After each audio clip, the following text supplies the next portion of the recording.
Американскиот председател Доналд Трамп замина за Аргентина на самитот на групата 20, откажувајќи ги планираните разговори со рускиот председател Владимир Путин поради Украина и фалејќи се дека неговата трговска војна со Кина се исплаќа.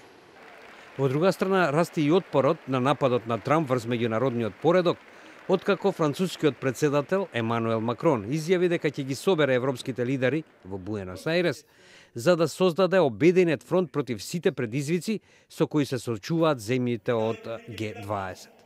Трамп во Буенос Ајрес ќе мора да седне со кинескиот председател Си Џинпинг за да изврши притисок за реформирање на втората по големина економија во светот во корист на пристапот за американските компании.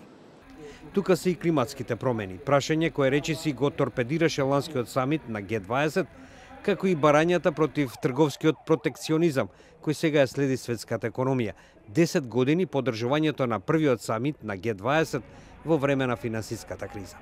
Томас Бернс, поранешен функционер во Министерството за финансии на Канада, сега во Центарот за меѓународни управни иновации, вели дека самитот во Буенос Ајрес мора да заврши со изјава против протекционизмот во светот. Во спротивност, тоа би било голем чекор назад, наведува тој додавајќи. Trump is under pressure. He has the results of the midterm elections, and he may decide that it's in his political interest in the U.S. to have some sort of truce. Сепак според Бернс, наклонетоста на Трамп да создаде хаос, а потоа да постигнува договор, може да доведе и до катастрофални последици. Equally, we could have Trump just, walking away, increasing tariffs on Chinese products and throwing the whole world into a trade war, which would be disastrous for the entire world.